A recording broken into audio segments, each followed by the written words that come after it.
Et bienvenue à tous. Aujourd'hui, on reçoit le seul et unique Lucha. Hello Lucha, comment ça va? Moi, j'ai toujours la grande forme et toi-même. Magnifique, merci beaucoup. Petite anecdote, on est en train de reprendre la prise parce que par ma faute, on est obligé de tout refaire. Non, c'est Donc, les aléas voilà, du direct, ma chérie. Il n'y merci a rien, beaucoup c'est de normal, ta ça fait partie du compréhension. métier. Ça fait partie du Merci métier. Yaya. Donc du coup, c'est parti. On va prendre un thème qui me tient vraiment à cœur, qui est comment lancer ses enfants dans l'industrie musicale et comment les protéger. Parce que pour la petite anecdote, moi, je me suis lancée dans la musique, mais mes parents n'ont jamais voulu que je me lance. Et mon père a eu un petit pied dedans parce qu'il était agent de sécurité, garde du corps, etc. Et donc D'accord. du coup, parce qu'il a vu, par son expérience, il a jamais voulu que je fasse de la musique. Surtout que moi, je suis une fille et je fais du rap et tout ça. Donc ma mère, forcément, elle voulait pas que je sois dans ce milieu-là. Mais j'avais deux choix. Soit écouter mes parents et du coup continuer mes études, être malheureuse, ou soit suivre mes Le rêves, futur. suivre ma passion. Et du coup, je suis super contente d'avoir suivi mon cœur parce que voilà, les open mic m'ont amené à faire des concerts, des tremplins, des premières parties, etc. Et Des aujourd'hui, émissions je suis télé. super heureuse. Voilà, des émissions télé, grâce à toi également. Et aujourd'hui, j'aimerais parler du coup de l'inverse, quand ce sont les parents qui lancent les enfants dans l'industrie musicale. Comment ça fait? Qu'est-ce que ça donne?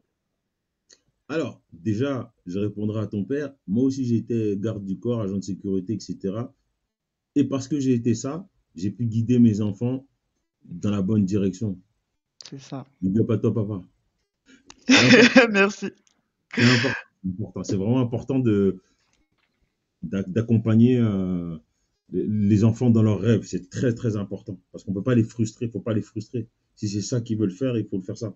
Après, moi, par rapport à mes enfants, tout le monde a l'impression que je les ai pris et je les ai mis dedans. Non, en Mhm. fait, c'est eux-mêmes le disent aujourd'hui. Ils ont commencé ça comme un jeu. Ok. Depuis tout petit, vu mes activités, je les ai toujours amenés partout. Je leur ai fait découvrir les bons comme les mauvais côtés. Mhm. Et chez nous, que ce soit les filles ou les garçons, on les confronte à la vie réelle. On n'essaie pas de leur créer un faux monde. C'est-à-dire, voilà, si c'est ça que tu veux faire, même si tu veux être balayeur demain, bah, je vais venir balayer avec toi pour te montrer comment tu seras le meilleur balayeur. En tout cas, ça, c'est Parfait. ma vision des choses et comme ça. Les petits rentrent dans la musique parce qu'ils s'amusent beaucoup à la maison, entre guillemets, bah, c'est ça, on apprend en singeant les gens. On n'apprend pas à un petit Mhm. à marcher, il nous regarde marcher et il se dit quand lui il est prêt, je vais marcher. Yes. Donc mes petits rentrent là-dedans grâce à ça, parce qu'ils sont baignés là-dedans. Ils font un show spécial à la Goutte d'Or. Et c'est pas là où vraiment l'aventure commence, mais l'aventure en tant que telle sur des grands médias, elle commence là. D'accord. Parce que déjà avant ça, ils avaient fait quand même, ils avaient fait La Fouine, ils avaient fait Wow. la première partie de La Fouine, ils ont chanté avec Sefiu, ils ont dans l'émission, ils rendaient hommage aux artistes, donc ils ont fait la section d'assaut, ils ont fait Sniper, voilà, ils ont vraiment été baignés Incroyable. là-dedans, ils étaient là quand Fally Poupa était là, au début ils dansaient, après ils ont commencé à rapper, ils ont eu des connexions avec des Anglais, genre Wayne Beckford par exemple, Tak Farinas, il y a un cheminement déjà qui, dans cette industrie-là, leur permettait de s'amuser. Parce que c'était vraiment ça le leitmotiv. Comment est-ce que les petits peuvent s'amuser un maximum? C'était ça mon objectif. Et Ça un marche. incroyable talent, je pense que c'est le moment où ils sont professionnalisés. Incroyable talent reçoit la vidéo par le biais de circuits internes. Et incroyable talent nous course 2, 3 mois d'affilée Ok. pour que les petits fassent l'émission. Donc ça, c'est la demande de la productrice de Free Mountain, que je remercie et que c'est vraiment une vraie personne qui aime les gens. Après, le reste de son équipe, c'est un autre délire. Mais elle, en tout cas, Dédicace à elle. voilà, mais fort, fort, fort. C'est une personne très humaine et qui sait ce qu'il veut et qui fait les choses et qui partage et qui est un peu dans notre leitmotiv à nous. Si tu nous aimes, on t'aime. Si tu Hmm. nous aimes pas, nous, on ne te calcule pas. Mais si tu veux la guerre, on sait la faire. Voilà. Et cette Ok. femme est formidable. Donc elle fait ça en sorte que même le directeur de casting a eu la pression. Il nous reçoit, mais avec les dents serrées. Mhm. Monsieur le directeur de casting. Et les petits fonds qu'ils ont à faire. Les petits fonds qu'ils ont à faire. Et pour la petite anecdote, comme ça je te l'ai dit, comme ça tu sais, on fait les premières vidéos, tout ça, on envoie, la prod valide, tout le monde valide, tout ça, machin. Mhm.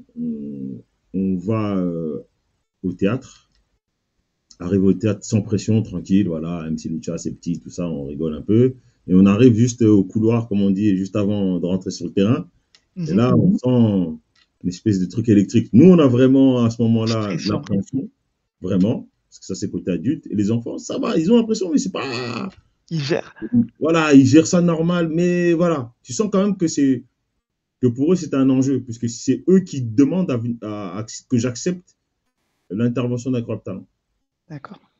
Donc, ils acceptent comment? C'est moi, je reçois le coup de fil de mon collaborateur à la maison et je prononce le nom Crop Talent et tout le monde pète les plombs et ma mère me dit, bah, inscris-les. Je dis, non. Alors, je dis, mais moi, je suis MC Lucha, faut pas me foutre la honte là-bas. Yes. Mais ça s'est super bien passé. Ils rentrent dans, je reviens de l'histoire, ils rentrent dans le truc et tous les trois, ils se mettent à regarder en haut comme ça. Ils font leur show. Après, ils ressortent. Et nous, on se dit, mais en fait, vous êtes en train de regarder quoi là-haut? Qu'est-ce qui se passe? Il me dit, mais en fait, c'est tout petit. Nous, on voyait ça. On a fait des shows plus gros que ça. Ah, c'est Allez, hop. magnifique. Voilà. Et c'est là où vraiment cette aventure a commencé à ce moment-là. Je me suis dit, il va se passer un truc parce que voilà, il continue dans le jeu. Il y avait une énergie, une synergie, et ils sont. D'où vient, d'après toi, leur confiance en eux à cet âge-là? Ben, c'est le fait qu'ils sont restés des enfants pendant tout le temps. Et c'est vraiment le jeu. Tu rencontres des gens où tu vas dans des endroits que tu aurais vu à la télé, mais tu restes un enfant. Et je pense pour eux spécifiquement, pour avoir croisé d'autres parents qui accompagnaient les enfants, bah, les miens ils sont toujours restés dans le jeu. On nous a toujours reproché voilà, on fait des grands événements et à un moment donné on me dit oui mais t'es petit là, il faudrait que je dis hey, poto c'est des enfants, Mmh. ils sont là pour s'amuser en fait. Si tu cherches un côté professionnel chez les miens, tu vas pas le trouver, tu vas trouver que du talent, tu vas trouver des tueurs, mais je vais pas les empêcher de jouer. OK, Je vais pas les empêcher de magnifique. jouer. Ils ont vécu cette aventure que ça et ça fait enfin, quand tu me fais ça, tu me fais penser à cette anecdote où c'est pour ça que j'ai dit que l'équipe de la prod 3 plus M6 c'était pas top top top, c'est qu'à un moment donné en demi-finale, on a un espèce de petit pas un gros incident moi je trouve parce que la mamie est là, ils veulent pas la faire monter, ça, ils me racontent des sornettes et moi je leur dis écoute nous c'est simple. Là aujourd'hui, moi et mon équipe on part. Et tu Mmh. peux faire ce que tu veux, tu peux embêter qui tu veux, mais là, tu parles de la reine-mère qui, elle, m'a obligé à faire venir le petit là. Donc, non pas. Il me dit non, Waouh! mais il y a beaucoup de monde, tout ça, nanana. Hop, j'appelle la truc, les gens descendent de scène et, euh, et tout le monde descend de scène parce que la plupart des gens m'ont écouté. Bizarrement, il y avait des gens qui étaient venus pour nous, mais autant il y avait d'autres personnes. Ils sont tous descendus de scène. La prod pète Waouh! les plombs, qu'est-ce qui se passe? On entend Mais les trucs qui me disent, non! il n'y a plus personne là-bas, nanani, nanana. Hein. Après, je dis bon, maintenant, ça y est, elle peut rentrer, la mamie, et tout ça. Et ils font ça, tout ça. Et nous, on était vraiment en colère et on a dit, on ne vient plus. C'est bon. On s'arrête là en demi-finale. De toute façon, on connaît la suite. Donc, laissez tomber. Et il nous supplie, il nous dit ça. Là. Après, on se concerte entre nous, tout ça. Mamie, elle dit, oh, laissez tomber, laissez les petits aller jusqu'au bout, tout ça, machin. On dit, OK. Donc, qu'est-ce qu'on fait? On ramène la télé. On ramène la PlayStation. On la met dans les loges. Énorme, Et les énorme. petits bouffus de les loges, ils jouent. Ils jouent. Et tout le monde descend. Mais ils sont où les trucs là ils sont dans leur loge. Non, mais ils sont où leurs trucs? Ils sont dans leur loge. Et après, je me souviendrai toujours, une dame, la prod, elle m'a dit, mais en fait, ils savent être sages. Je dis non, c'est des enfants. Mmh. Vous faites venir des enfants de midi à minuit 30. Mmh. On sait que c'est quoi en fait? Mmh. Vous les rémunérez pas? Grave. C'est eux qui font, on fait tout nous-mêmes. Donc, il y a un moment donné, faut leur donner des jeux d'enfants. Yes. Voilà. Et c'est ça qui résume en fait tout le parcours des petits. Ça a été toujours un amusement. Et, euh, et jusqu'aujourd'hui, bah, les meilleures prestations qu'ils font, c'est quand ils restent dans l'abusement. D'accord. Donc, s'il y a un conseil à donner aux artistes, restez des grands enfants. Waouh! Magnifique. Rester des grands enfants. Oui. Et c'est fort quand même, toi, ta position, parce que c'est pas facile de se dire: «Ah, mais il faut que je reste un peu lisse pour que mes enfants aient telle et telles opportunités, mais en même temps, il faut que je me batte pour eux, pour, qu'on soit fidèle à nos principes, à nos valeurs». Comment toi tu gères, les 2? Mais en fait, là où c'était facile pour moi, c'est que je me suis jamais donné le titre de manager. D'accord. Et je suis resté dans le développement de la carrière d'artiste, tout simplement. Ce que j'avais déjà pratiqué, puisque moi j'ai commencé dans le cinéma, j'ai fait du sport, j'avais tous ces cadres-là qui me permettaient d'avoir par exemple un coach. Quand j'étais sur le ring, s'il me dit droite, ma droite elle part tout seul, sans réfléchir. Gauche, j'essaie d'avoir ça avec mes petits, ce côté où ça reste ludique et tout le temps en amusement. Et le seul moment où vraiment on a vraiment fait un travail plus que professionnel, ça a été Incroyable Talent. Donc ça leur a fait prendre 30 ans d'expérience. Mmh. Ils ont pris 30 ans d'expérience parce que là, on a vraiment bossé pour la précision. On a dit, on s'en fout de C'est gagner ou fou. de perdre ou je sais pas quoi, mais il faut que ce soit précis ce qu'on fait et qu'on Ouais. puisse sortir de là et être fier de ce qu'on a accompli. Mmh. Voilà. Et là, on a travaillé là. D'ailleurs, ça se ressent parce que quand on regarde la finale, Vraiment, hein. le petit, quand on lui dit oui, je sais pas si vous avez beaucoup travaillé, là, il pète les plombs. Il dit, comment ça, nous, on n'a pas travaillé, ça va pas ou quoi? On sortait des cours, on revenait, on faisait, parce il faisait l'école, il faisait Ah, les répétitions, les devoirs, il y avait tout, donc c'était vraiment millimétré. Et vous connaissez les mamans. Donc, la mamie, elle était intransigeante sur l'école. Donc, bah, il n'y avait ouais, pas de possibilité, même quand il ouais, a fallu faire non une interview à négociable. l'extérieur, il a fallu demander l'adoubement de la mamie pour dire, bon, on va les emmener faire une Waouh! interview, hein. C'est quoi? C'est OK. Direct 8, ok, hein, Laurence Ferrari, tout ça. Bon, je les aime bien. C'est bon, on peut le faire. Incroyable, incroyable. Et du coup, comment ils ont su chanter, danser, rapper? Comment c'est venu ça? Et être aussi stylés? Ben, en fait, le style, on le doit à mon petit frère, qui lui OK, a beaucoup bossé sur leur stylisme, soit avec des amis à lui, soit lui-même, avec ce qu'il avait dans la tête, etc. Le OK, côté artistique, vraiment, phénomène, c'est un peu les deux, c'est moi et mon frère. Moi, je suis plus le côté scénique, organisation sur scène, etc., où je les ai poussés. Et on a eu, pendant Incroyable Talent, des coachs qu'on n'avait jamais fait avant. Donc, il y a eu un petit coach. Donc, qu'est-ce qu'ils ont fait? Ils leur ont pas appris, ils leur ont permis de développer déjà ce qu'ils avaient, puisqu'd'accord. ils avaient déjà fait des morceaux, ils avaient déjà fait répétition, enfin, studio d'enregistrement, etc. Mais on n'avait jamais travaillé sur l'aspect répétition et faire des chorégraphies, etc., etc. Donc ça, c'est vraiment un travail familial. Et puis, c'est juste, comme on dit, c'est de l'accompagnement. Mmh. Et il y a beaucoup de choses aussi, on a fait beaucoup avec le jeu. On a appris des techniques de coach qu'on a adaptées au jeu. Et d'ailleurs, moi, j'ai gardé après, dans tout ce que j'entreprends et quand j'aide un artiste, bah, c'est toujours par le jeu. Et pas par, ouais, tu vas faire telle note, tu vas être. Non. Tiens, tu peux arriver à ça grâce à ça, tu peux arriver grâce à ça. J'ai appris plein de techniques parce que on m'a coaché moi-même quand je faisais le théâtre et tout ça, acteur studio, machin, pour le chant, pour la voix. Et en plus de ça, on a eu les mêmes coachs. Et dans les coachs, il y avait l'ami de mon metteur en scène qui m'a appris le truc. Donc elle venait aussi pour coacher les petits. Et on leur faisait faire Waouh, des séances de coaching. Voilà. Donc c'est pour ça que je dis, ils ont magnifique. vraiment 30 ans d'avance sur tout le monde. Ils avaient déjà 20 ans d'avance, mais ils ont à peu près 50 ans maintenant en tout.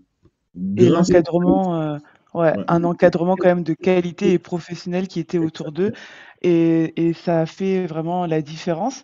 Et aujourd'hui, on en est où? Parce qu'aujourd'hui, tu as un de tes petits, Megaski, signé maison de disques, baraque, côté Taïk et tout. Est-ce que tu peux nous parler un petit peu de comment, entre Incroyable Talent et aujourd'hui, le travail qui a été fourni pour qu'aujourd'hui, il y ait toujours cette exposition?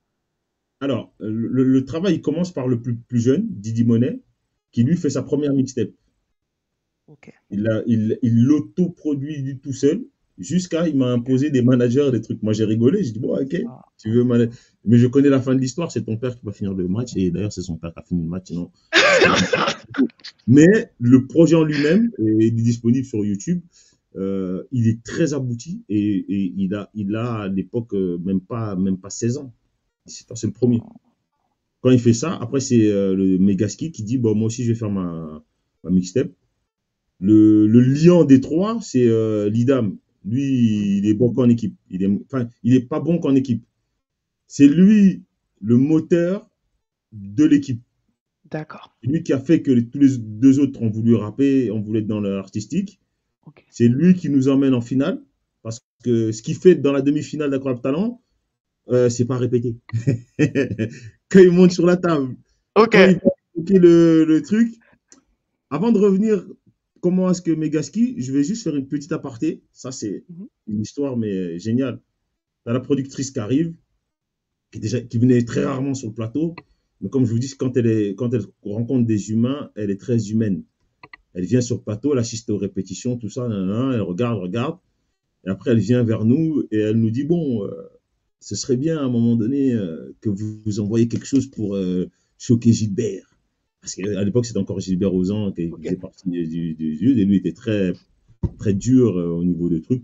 Après, il y avait des choses, c'était juste, et d'autres trucs, on ne trouvait pas trop juste. Mais pour nous, il a été depuis le départ, très juste. Voilà. Il comprenait pas, j'avais l'impression qu'il comprenait pas trop ce qui se passait, parce qu'il avait jamais vu ça, et personne n'avait jamais vu ce qu'on vivait. Yes. Mais il a été assez juste. Et on voit Lidam, les deux mains derrière croisées, et il fait ça avec le micro. Et il parle pas lui, juste il écoute, il dit rien. Il regarde à droite, il regarde à gauche, il regarde tout le monde, il écoute ce qu'on dit, il analyse des informations, tout ça. Et il va. On ne dit rien. J'ai encore cette vidéo, sa fois je la retrouve là. On arrive le soir de la demi-finale, le son arrive en décalé sur scène. Non. Donc, pour voir comment ils sont tellement précis, euh, c'est Didi qui dit à Megaski, le son a commencé. Il se lève, il marche, il arrive en plein milieu et il reprend la musique là où elle devait arriver. Ok. Donc déjà, Ouais. nous, on regarde et Ouais. après, Lidam vient et il appelle mettant Megaski par son prénom. Et là, j'ai dit, on est dans la merde. Tout le monde m'a regardé, il dit, pourquoi tu dis ça? Je dis, parce que ça, là, ce qui va se passer là. Pas prévu. Ah oui, non, non, non. Il ne peut pas l'appeler par son nom. C'est-à-dire que là, il est dans un truc où ça va péter. Yes. Et là, on le voit, il envoie, machin, il imite l'autre, il fait ses Et vous trucs. racontez mon histoire. Voilà, Incroyable. exactement. Il s'assoit à côté de Gilbert, il dit, hey, Gilbert, c'est ce qu'on va faire. Mais il le parle. En même temps, il rappe. Mais c'est là que je me suis dit à un moment donné, on est Il est dans un balèze. pays, ils ne connaissent pas c'est quoi vraiment le talent et l'artistique. Parce que moi, je suis derrière ça, je vois ça, je ne peux pas passer à côté de l'occasion de ces petits-là. C'est faux. Ouais. Ouais. Le petit lui parle et après il prend son son au moment où il doit le prendre et il rappe. Après il monte sur la table, il envoie et je dis wow, Ah, c'était ma performance préférée, celle-ci, ouais. à frisson. Ouais, vraiment. C'était tellement fou que ils nous ont demandé après de le stylisme descendre d'un ton parce que c'est pas adapté à des enfants, je sais pas quoi. Hein. Et c'est marrant. Hein, et au niveau du show, ouais, doucement quoi. Ok. Doucement. J'ai dit, mais ça n'existe pas. Après, voilà, c'est pour ça que je dis que leurs équipes, elles sont un peu folles. Là. En plus, c'est des histoires que j'ai jamais racontées, ça. Ok. Jamais. Euh, Merci pour l'exclu. en exclusivité, tu sais. Tu gères, ok. Et en délire, à la fin, comme d'hab, ils leur font essayer des vêtements, ça va pas. Et je regarde dans le coin de l'œil de mon frère et je dis, qu'est-ce qu'il me dit? T'inquiète, c'est déjà prêt. J'avais déjà prévu le truc. Et il arrive, on leur avait demandé une liste de trucs qu'ils nous ont jamais donné. Je crois peut-être une paire de chaussures. Ils avaient fait quand même l'effort là-dessus. Et le reste, on a fait faire le styliste, tout ça, machin. Et on a fait un show précis, en fait. Pas un show comme on voulait faire, mais on a fait un show très précis. Parce que c'était la seule chose qu'on pouvait retirer de ce truc-là. Et, C'est voilà. magnifique parce que vous avez vraiment fait ça en famille. Tu vois, je savais pas que c'était ton frère qui avait fait le stylisme et C'est tout. lui le Oh, manager. franchement, propre. Moi, C'est lui le je manager et respecte tellement les familles soudées comme ça. c'est lui qui a toujours aidé à l'écriture. Donc voilà. Donc voilà. Ok. Ça c'est pour la petite histoire, pour expliquer comment est-ce que le groupe s'est formé. C'est vraiment autour D'accord. de Didam à la base. Ok. Et Didam a tiré les deux autres et voilà.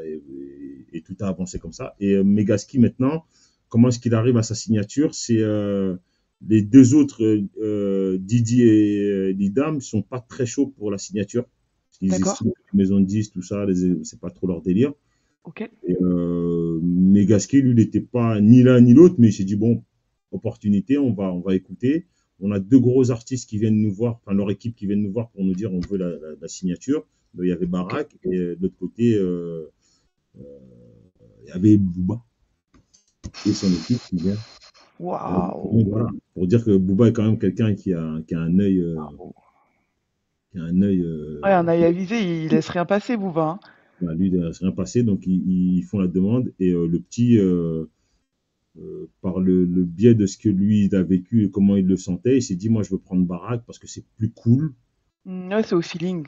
Voilà, il a 18 ans à ce moment-là, il se dit moi j'ai pas envie d'entrer dans les histoires de clash parce que là on Ouais. était arrivé aux périodes de clash tout ça. Il a dit je préfère être dans un label où c'est plus calme en fait Yes. en gros.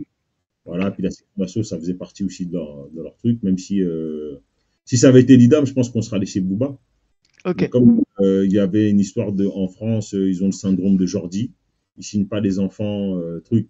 Ils nous ont dit Ah, ça, mais ils ont d'accord. quand même fait le groupe là, des enfants, ou d'ailleurs, pour la petite anecdote, si vous regardez bien, les tenues que le petit black il porte et les coiffures, elles sont tirées exprès de l'IDAM. D'accord. Voilà. Donc, Ok. c'est des créations que nous on a fait, on les a trouvées chez des gens, on a dit ok, D'accord. viens. Les petits Hmm. jeunes là, qui sont là, ils les ont quand même signés. Nous, on a failli avoir des signatures, mais ça s'est pas déroulé comme on voulait. Ok. Parce que je pense que pour eux, quand quelqu'un est trop intelligent dans le business, ils pensent que Ah, c'est un travail. c'est pas bon, ouais. Faut garder un peu la naïveté, un peu l'ignorance du milieu, comme ça on peut bien te driver, quoi. Et c'est bien pour ça que je dis que c'est pas un business. Parce que si c'était un business, je peux vous garantir qu'il y aurait plein de gens comme toi, par exemple, comme d'autres personnes qui ont vraiment la volonté, qui ont le talent, et qui ont les idées, ben, elles feraient beaucoup d'argent. Yes, C'est pas un game, c'est un game pour les autres, mais pas pour ceux qui font le game, en fait. S'il faut clairement. résumer ça comme ça. Donc après, lui, il signe chez Barak, il accepte. Il fait son chemin là-bas et ben, quand on le voit lui, on voit ses frères parce que partout où il va, il Ouais. y a ses frères. Carrément, quand tu vois les clips, quand tu vois les performances sur scène, là, il a fait la boule noire, Voilà. direct, sur ses frères. C'est Toujours, incroyable, c'est magnifique. toujours, toujours. Donc, c'est vraiment, c'est un artiste. En fait, ce que moi j'aime bien expliquer aux gens, c'est que les YBZ, donc Young Boys, c'est l'équipe nationale. Et ils jouent en club. L'autre, il joue dans tel club, l'autre, il joue dans tel club, l'autre, il joue dans tel club. Donc, c'est ça qui leur a permis aussi de rester aussi tout le temps dans un enjeu où c'est toujours, on est là pour s'amuser. Mmh. Et puis moi, si j'avais vraiment quelque chose à dire aux artistes, restez des grands enfants. C'est très important. Et si j'avais un truc à dire aux producteurs, il y a un moment donné, euh, ne voyez pas que la phase business simple, mais il faut penser que vous gérez des enfants. C'est pas parce que vous gérez des enfants qu'il n'y a pas de professionnalisation. La preuve, ils font un incroyable talent. Ils sont beaucoup plus pros que la plupart des gens qui étaient là-bas. Et beaucoup plus pros que tous les artistes. Mmh. J'ai le souvenir à la fin du truc où Dave est un peu dépité, tout ça, par le résultat, tout ça. Et il vient et il avait un nœud papillon. Et il a dit, moi, pour moi, ça fait des millénaires que je fais cette carrière-là. Je ne sais pas qui est derrière vous, je ne sais pas comment on fait le truc. Mais pour moi, il a déplié son truc et il dit, je vous tire mon chapeau. Et il dit, ne continuez, ne Mmh. lâchez rien.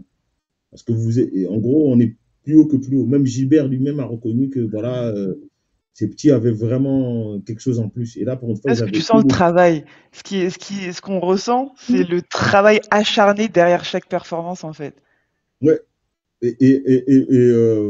Après, comme moi je dis aujourd'hui, par rapport à eux, c'est que c'est des pilotes de vaisseaux spatial à qui on demande de venir piloter des kartings. Mmh. Ils s'ennuient. Ouais. Des fois, on leur demande des trucs, on leur dit non, il faut être comme ça, comme ça. Les autres, ils regardent. On a fait des répétitions pour la boule noire. Et moi, je disais toujours aux équipes en leur disant attention, eux, vous les voyez là comme ça. Vous avez l'impression qu'ils ne travaillent pas et que c'est comme ça qu'il faut faire, mais ne faites pas comme eux. Parce qu'eux, ils pilotent des vaisseaux spatials. Là, on va piloter un karting. Yes. Et ils me regardent tous et ils me disent ouais, mais non, mais je dis non, attention. Ces petits-là, ils ont 50 ans d'avance. Ouais. C'est-à-dire là où lui, il fait 2 heures de répétition, toi, pour arriver à son niveau, il faut que tu fasses 15 jours. Mmh. La preuve, ils jouent tous plus ou moins d'un instrument sans avoir été dans une école. OK. Megaski joue au piano à l'oreille. OK. Déjà à Waouh, l'époque, il avait fait une instru sur laquelle Jackie, il était venu poser en studio. putain. Et, il rejouait les morceaux de Eminem, Ah il ouais. fallait connaître les notes, tout ça.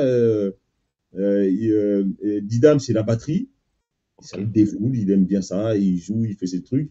Et Dizzy Monet fait et piano et batterie. En fait, lui, c'est un peu le mix des deux, Babyface. ça marche. Il est un peu le lien entre les deux, l'homme d'affaires, le machin, qui gère un peu, qui touche un peu à tout. Et ils sont tous, les deux, Megaski et Didam, et Didi, c'est des surdoués. Et Didam, c'est un dyslexique. Donc, on Mhm. a trois enfants qui sont dans un de leur propre monde, quoi.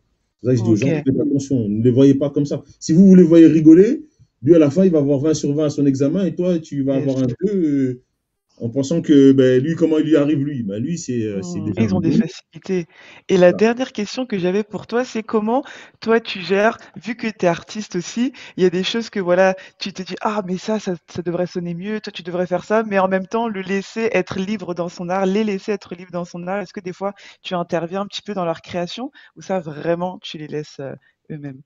Alors, déjà, moi, je me considère pas comme un artiste, je me considère comme quelqu'un de chanceux. Je suis vraiment, c'est ça. Et c'est pour ça que j'ai aucun problème avec ça. Et c'est pour ça que je dis que, aussi aux producteurs, ne vous prenez pas pour des artistes. Ah, vous êtes là pour mettre l'argent, amener un système économique et financier, mais vous n'êtes pas là pour que le type chante comme vous. C'est, voilà, on peut pas dire à un moment donné, moi je suis boxeur et je demande à mon enfant de boxer comme moi. Il doit boxer comme lui, il sait boxer. Yes. Qu'on reproche à beaucoup de coachs, etc. Donc moi là-dessus, je suis pas du tout artiste. Je suis quelqu'un de très chanceux et qui a eu la chance de pouvoir opérer dans plein de choses, d'être dans plein d'activités. Donc ça me permet toujours d'avoir ce recul. Le fait de ne pas avoir pris le rôle de manager, ça m'a permis de rester en tant que père, en tant qu'accompagnant. Parce que moi, on m'a bien accompagné et j'essaie de faire exactement pareil pour eux. Dans leur musique, je n'interviens pas, à part quand ça peut poser un problème, soit d'avancée. Donc, si vous regardez bien, ils ne sont pas trop dans les gros mots. Mmh. Parce que depuis tout petit, on leur a appris que si tu veux avoir un message qui soit compris par le plus grand nombre, il faut rester, dans des hiéroglyphes que tout le monde peut comprendre. Yes. Et si tu utilises un gros mot, c'est qu'il sert à ton propos pour soit lui donner un punch, ou soit parce que tu avais vraiment envie de sortir cette insulte. Carrément, je suis d'accord. Donc, quand je leur dis, voilà ça, ce que tu viens de faire là, ça t'emmène on va dire, dans une voie de garage. Ils comprennent, donc ils font demi-tour et ils font ça. Mais autrement, tout le reste, artistiquement parlant, ça vient essentiellement de eux et de la préparation qu'ils ont eue avec mon petit frère. Et de temps en temps, là moins, mais ça leur arrive aussi sur certains morceaux, ils travaillent avec mon petit frère, OK, encore, qui est toujours là. Et puis moi, j'assiste très rarement aux séances de studio, justement pour pas rentrer ça dans fais marche. ci, fais ça, nanana. Je viens en fin de studio, j'écoute, je dis ah ouais, ça peut être ça, ça peut être ça, ça peut être ça, ou celui-là j'aime bien. Mais en règle générale, et c'est ça qui est fou, hein, c'est que leurs meilleurs titres ne sont pas ceux qui sont sortis. OK, Dis ça, je OK. dis rien. Ça marche. Donc là où on revient encore sur l'avance qu'ils ont, Ouais, si c'est pas leur meilleur morceau et qu'ils arrivent à faire tout ça, c'est ouais. que, ouais, vous avez encore, une marge d'avance, quoi. Oui, non, mais c'est fou. Et là, avec la boule noire, pour finir là-dessus, c'est vraiment l'aboutissement pour dire, bah, pendant toutes ces années, vous n'avez pas pensé que c'était des artistes. Là, on vous montre où on en est. On prend les Carrément. clés de l'artistique, on va continuer à s'amuser, mais en étant plus sérieux, en ayant une vraie direction. Parce que là, aujourd'hui, Megaski sait ce qu'il veut. Avant, il savait pas. Ouais, il avait pas de direction. Là, il a une direction qu'il veut prendre. Comme lui dit très bien, il a laissé les autres prendre de l'avance, mais c'est surtout parce qu'il est perfectionniste et qu'à chaque fois il est là, non, ça c'est pas ça, ben, attends, je reprends, il peut faire un morceau et lui faire 7 versions différentes. Waouh! Ah ouais, Dans le normal, il va en OK. répétition, pour finir là-dessus, et je regarde les musiciens, je leur dis, mais messieurs, lui ne le suivez pas trop. Parce que si vous le suivez, vous allez changer au moins 100 fois Ok. de version. Il me dit, Les morceaux, ils seront toujours différents alors que c'est le même. ah oui, oui, tout le temps. Le musicien me regarde et rigole. Ils me disent, non, mais, ah, et lui, il me fait, mais non, mais là, je dis, eh, écoutez-moi bien, entendez bien ce que je vous ai dit, notez ça sur votre carnet, il va changer les versions. Maintenant, quand on fait ça, effectivement, il change les versions. Bon, il y avait une raison principale parce qu'il est tombé malade. Ok. Donc, on fait les 15 derniers, ouais, quasiment les 15 derniers jours de répétition. Pas de voix, pas de truc, Oh non. la fièvre et tout ça. Mince. On tombe tous malades en plus les uns après les autres. Mais il a quand même réussi à changer les versions. Et le jour du concert, il y a des notes là-bas là, qui ne sont pas celles qui ont été répétées. C'est sa spécialité. Il est trop perfectionniste. Et en fait, puisque un truc, c'est quand il a une mélodie qui rentre dans sa tête, il faut que la mélodie, elle sorte. C'est Hmm. comme s'il s'exorcisait en fait dans la musique. Et il est là, il pense à un truc, ah, moi c'est comme ça. Non, puis il entend, il dit, bon, faites-moi, Ok. c'est vraiment de l'inspiration totale. Mais là, aujourd'hui, comme il sait vraiment ce qu'il veut, donc je dis à leurs adversaires, attention, ils savent de quoi ils parlent là maintenant. Et je vous invite à n'importe où, nous inviter n'importe où pour voir si ce que je dis, c'est faux ou si parce que je suis fan. De toute façon, on voit les résultats, hein. Les résultats, il n'y a que ça qui ment pas, hein. C'est ça, ça m'en parle. La vérité, elle est sur scène. Ouais. Et eux, vraiment, la scène, c'est depuis tout petit, depuis les fêtes familiales, ils font ça. Ils animent les fêtes familiales, ils animent les trucs. Euh, je reviendrai sur une anecdote par rapport à l'IDAM, qui lui est vraiment le vrai porteur du projet artistique des trois. Je fais un show à Créteil, je suis pour le truc de la ville, je sais plus quoi, et je suis avec mon DJ. Et c'est quand Michael Jackson, après Michael Jackson, enfin, le décès de Michael Jackson, et il me dit, papa, je vais prendre le micro. Je dis, oh, tu veux le micro, je vais faire quoi avec le micro? Il me dit, non, vas-y, je vais animer. Tout petit bonhomme comme ça, divise. Et il regarde le DJ Mada, dédicace à toi d'ailleurs, mon ami. Et DJ, il fait, bah vas-y, donne-lui le micro. Je dis, ok. Et il prend le micro, il crie, pull up, pull up, pull up, pull up. Hey, Michael Jackson est mort. J'aimerais qu'on lui fasse une big dédicace. DJ, envoie un son de Michael Jackson. Allez, tout le monde la main là pour Michael Jackson. Et après, moi, j'ai fait ça. Waouh. Il a fini l'événement pour moi au micro avec DJ Mada. Je dis, mais qu'est-ce que c'est que ce monde? Et c'est pour ça que les Non, gens c'est pensent fort. toujours que je les ai mis dedans. Non, je les ai vraiment, j'insiste là-dessus, accompagnés. Et ça, c'est si D'accord. on doit reprendre quelque chose, c'est vraiment s'accompagner. Trouver quelqu'un qui peut vous accompagner dans tout ce que vous faites. Que ce soit une Hmm. femme, que ce soit un frère, que ce soit un ami, mais qui soit en capacité de vous accompagner et de vous dire aussi des choses qui sont déplaisantes. Quand ça ne va pas, il faut dire les choses. Voilà, ça Carrément. va pas. Ce que tu fais là, c'est nul. Ouais, non, Ouais. non, c'est nul. Comprends ce que te dit, tu entends le mot nul. Est-ce que Ouais, déjà c'est tu dans l'intérêt de l'artiste. voilà, Mhm. c'est de l'intérêt de la personne, parce qu'il ne faut pas oublier qu'un artiste, c'est un être humain. Mhm. C'est le catalyseur de toutes nos énergies. L'amour, la frustration, la résilience, la discipline. Donc, ils ont tout en même temps. Mhm. Donc, il faut bien penser que derrière artiste se cache un humain avec ses failles et ses faiblesses. Et il faut quelqu'un pour l'accompagner et pour lui dire, voilà, le business, on va le faire comme ça. Après, on peut ne pas réussir aussi dans le business, c'est pas un problème. Mais au Yes. moins, quand on est accompagné, c'est toujours mieux et ça évite beaucoup de douleurs et de dépression.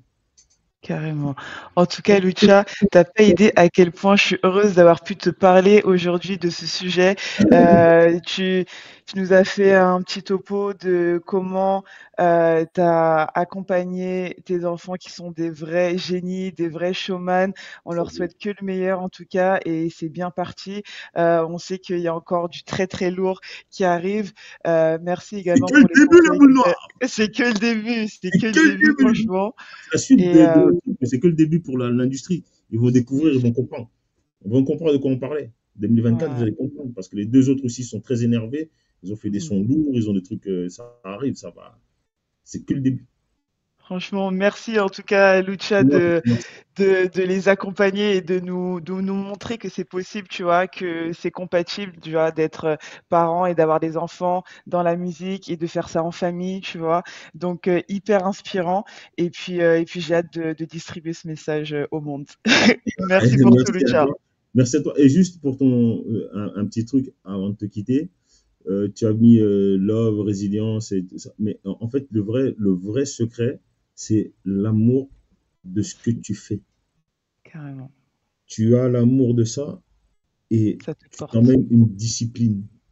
Donc, toi, en tant que sportif, tu sais ce que c'est, parce que tu as fait Carrément. tennis, Yes, plus de 10 ans en compétition. voilà, de 10 ans de compétition, donc tu sais ce que c'est que la rigueur et la discipline. Mais Exactement. pour que la performance arrive, il faut qu'il y ait l'amour. L'amour de ce que tu fais.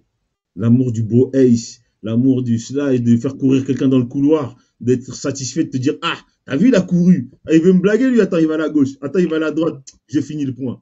C'est ça, c'est Grave. ça. La vraie clé, c'est ça. Mm. Et ne pas oublier que quand on est un artiste, on est tout d'abord un humain qui catalyse toutes les émotions négatives, positives et tout ça. Il faut se battre avec tout ça et le ressortir avec amour. Vous faites ça, Wow. il n'y a que la réussite qui peut marcher. Ça marche. Merci pour tout, Lucia. On se quitte sur ce mot, sur l'amour. C'est ça qui nous drive, c'est ça qui nous fait vivre au quotidien. Donc, merci encore pour ton temps, Lucia, et que Merci le à toi. meilleur. Merci à toi. Ciao, ciao. Ciao, ciao.